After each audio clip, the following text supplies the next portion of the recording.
તો રાજ્યમાં વધશે ઠંડીનો ચમકારો. હવામાન નિષ્ણાંત અંબાલાલ પટેલની આગાહી. આગામી 3 દિવસ તાપમાનમાં ઘટાડો થશે. ન્યૂનતમ તાપમાન ઘટવાની શક્યતા. ઉત્તર ગુજરાત અને કચ્છના ભાગમાં તાપમાન ઘટશે. ન્યૂનતમ તાપમાન 9 ડિગ્રી થવાની શક્યતા છે. અમદાવાદ, ગાંધીનગરમાં પણ તાપમાન ઘટવાની શક્યતા. 15-16 તારીખથી તાપમાન વધી શકે. 12 સુધીમાં અને 8, 9 અને 10માં રાત્રિના ભાગમાં, સવારના ભાગમાં અને સાંજના ભાગમાં ન્યૂનતમ તાપમાન ઘટશે. રાત્રિના ભાગમાં તો ઘણું તાપમાન ઘટવાની શક્યતા રહે છે. ઉત્તર ગુજરાતના કચ્છના કેટલાક ભાગમાં તો ન્યૂનતમ તાપમાન 9 ડિગ્રી સેલ્સિયસથી ઓછું થવાની શક્યતા રહે છે.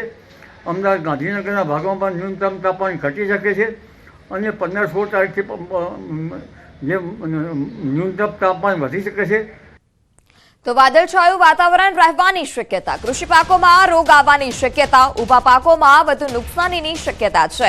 19 અને 20 ફેબ્રુઆરી બાદ કૃષિ પાકનું વાવેતર કરી શકાશે. હવે ધીરે ધીરે વાદળોનું પ્રમાણ વધશે અને વાદળોના કારણે ઊભા કૃષિ પાકોમાં રોગ આવવાની શક્યતા રહેશે. લગભગ કોઈ જીરા જેવા પાકોમાં કે પાછોતેર પાકોમાં રોગની જરા સંભાવના વધુ રહી શકે છે. પરંતુ મોટાભાગના પાકો જે છે એ હવે 19-20 ફેબ્રુઆરી પછી રવિ પાકોનું વાવેતર થશે. અને સમાચારમાં હવે વાત પાટણમાં થયેલા અંધાપા કાંડની.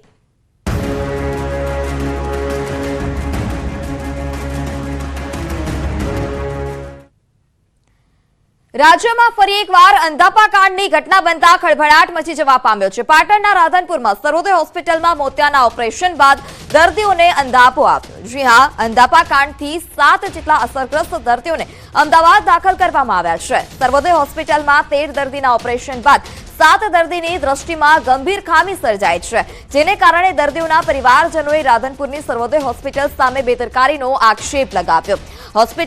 હોસ્પિટલ પર આરોપ લાગતા તંત્ર પણ દોડતું થયું છે. તપાસ માટે આરોગ્ય વિભાગ દ્વારા 9 સભ્યોની ટીમની રચના કરવામાં આવી. તપાસ થાય ત્યાં સુધી નવા ઓપરેશન પર રોક લગાવવામાં આવી છે. આ સમગ્ર મામલે હોસ્પિટલના ટ્રસ્ટીનું નિવેદન પણ સામે આવ્યું. ઓપરેશન બાદ 3જા દિવસે દર્દીઓને તકલીફ થઈ હતી. ઇન્ફેક્શનની જાણ થતાં તરત જ દર્દીઓને સારવાર માટે અન્ય હોસ્પિટલ ખસેડવામાં આવ્યા. વધુમાં કહેવામાં આવ્યું હતું કે આમાં હોસ્પિટલની બેદરકારી ન કહી શકાય. અત્યાર સુધી હોસ્પિટલમાં 5 લાખ જેટલા આંખના ઓપરેશન થયા છે.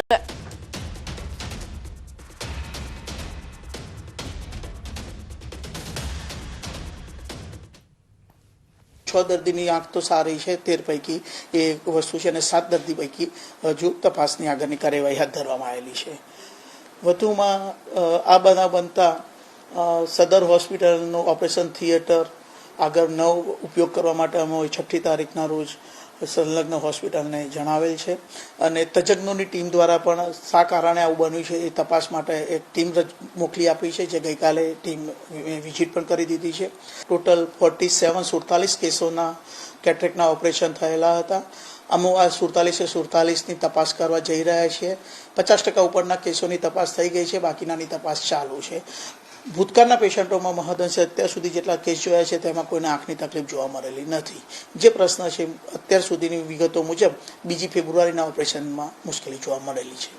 13 ઓપરેશન આપણે કરેલા અને એમાંથી જ્યારે ત્રીજે દિવસે આવ્યા ત્યારે ખબર પડી આંખો આપણે તપાસી. હંમેશા ઓપરેશન પછી આપણે 2 દિવસમાં આંખો તપાસતા જોઈએ છે કે કેમ છે. ત્યારે ખબર પડી કે એમની ત્યારે થોડી તકલીફ થઈ છે. એટલે આપણે 1 પણ મિનિટનો ડિલે નથી કર્યો અને એમને જલ્દી સારું થાય એટલે માટે આપણે જ એ બધાને રિફર કર્યા. વિસનગર પણ મોકલ્યા. આમાં બેદરકારી તો ના જ કહી શકાય, ઇન ધ સેન્સ કે જે હોસ્પિટલમાં આ જે ઓપરેશન થિયેટરનો આપણે કલ્ચર રિપોર્ટ કરાવીએ છીએ, એ કલ્ચર રિપોર્ટ કરાવે છે અને એ કલ્ચર રિપોર્ટ એબ્સોલ્યુટલી નોર્મલ છે. હજી 5-6 દિવસ બધા જ કરાવ્યો છે, એ પણ નોર્મલ છે, એટલે એનો કોઈ સવાલ નથી. વડોદરાથી મહત્વના સમાચાર. વડોદરા હરણી તળાવ દુર્ઘટનાનો મામલો. દુર્ઘટના બાદ બંધ કરાયેલી બોટનું ઇન્સ્પેક્શન કરાયું. મેરીટાઈમ બોર્ડ દ્વારા ચાણોદ, કરનાળી, શિનોરમાં ઇન્સ્પેક્શન. મેરીટાઈમ બોર્ડે કુલ 133 બોટની ગુણવત્તાની ચકાસણી કરી છે. રિપોર્ટ તૈયાર કરી 1 સપ્તાહમાં ફિટનેસ સર્ટી ઇસ્યુ કરવામાં આવશે. ફોન લાઈનથી સંવાદદાતા હાર્દિક જોડાઈ ચૂક્યા છે. જી હાર્દિક, મેરીટાઈમ બોર્ડ દ્વારા ચકાસણી હાથ ધરવામાં આવી છે. શું વધારે માહિતી? કેટલી બોટનું ઇન્સ્પેક્શન કરવામાં આવ્યું? બિલકુલ થી ખાસ કરીને વાત કરીએ તો હરણી તળાવમાં જ્યારે દુર્ઘટના બની ત્યારબાદ જે વહીવટી તંત્ર છે એટલે કે કલેક્ટર છે તેમના દ્વારા વડોદરા શહેર અને જિલ્લામાં આવેલા જેટલા પણ સ્થળો છે, નદી હોય કે તળાવ હોય, ત્યાં જે બોટિંગની જે કામગીરી છે તે બંધ કરાવી હતી. ત્યારબાદ જે ઇન્સ્પેક્શનની પ્રક્રિયા જે છે તે હાથ ધરવામાં આવી છે. જે મેરીટાઈમ બોર્ડ છે તેમના દ્વારા ગત રોજ ચાંદોદ, કરનાળી અને સિહોરમાં ઇન્સ્પેક્શન જે છે તે કરવામાં આવી છે. મેરીટાઈમ બોર્ડે લગભગ 133 જેટલી બોટ છે તેની ગુણવત્તાની ચકાસણી કરી છે અને આ ગુણવત્તાની ચકાસણી કર્યા બાદ આ જે રિપોર્ટ છે તે તૈયાર કરવામાં આવશે અને લગભગ એક સપ્તાહની અંદર જે ફિટનેસ સર્ટિફિકેટ છે તે આજે સર્વૈયાઓ છે કે નાવિકો છે તેમને ઇસ્યુ કરી દેવામાં આવશે. ઉલ્લેખનીય બાબત છે કે હરણી તળાવમાં જ્યારે દુર્ઘટના બની ત્યારે લાઈવ જેકેટ જે છે તે નહોતા, જેના કારણે 14 લોકો મૃત્યુને ભેટ્યા હતા. ત્યારે જે આ માછીમારો છે તેમના દ્વારા તકેદારીના ભાગરૂપે જે લાઈવ જેકેટ છે તે પણ વસાવી લેવામાં આવ્યા છે. એટલે ટૂંકમાં કહીએ તો ફિટનેસ સર્ટી મળશે. ત્યારબાદ જે નાવિકો છે તેમની જે આજીવિકા છે તેના પર નાવિકાથી કામ કરી શકશે. જી હાર્દિક, સમગ્ર માહિતી બદલ આભાર. અને સમાચારમાં હવે વાત શાકભાજીના ગગડતા ભાવોની.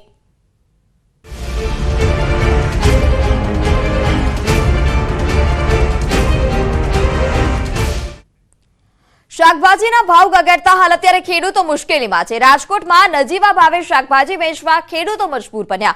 ખેડૂતોને જથ્થાબંધ શાકભાજીના નીચા ભાવ મળતા મુશ્કેલી સર્જાય છે. રાજકોટમાં રીંગણના કિલોના 3 રૂપિયા, કોથમીરના 5 રૂપિયા, જ્યારે કેબીજના 6 રૂપિયા ભાવ મળી રહ્યા છે. તો બટાટાના 6 રૂપિયા, સૂકી ડુંગળીના 50 રૂપિયા ખેડૂતોને પ્રતિ કિલોએ ભાવ મળી રહ્યા છે. જ્યારે ડબલ ડિજિટમાં પણ ખેડૂતોને આ ભાવ નથી મળી રહ્યા. ખેડૂતોની મુશ્કેલી હાલ અત્યારે વધી છે.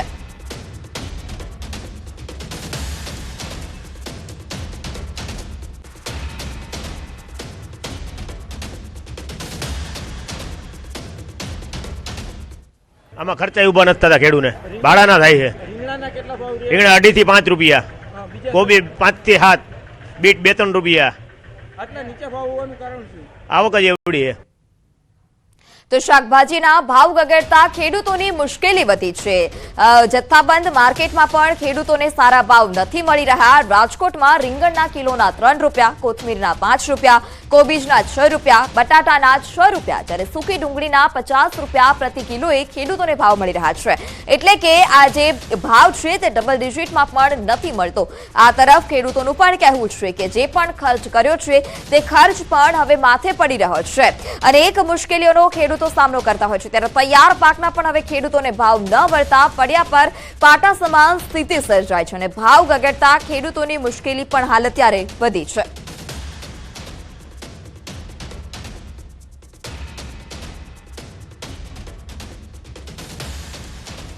ઉભા નથી થતા, ખેડૂને ભાડાના થાય છે.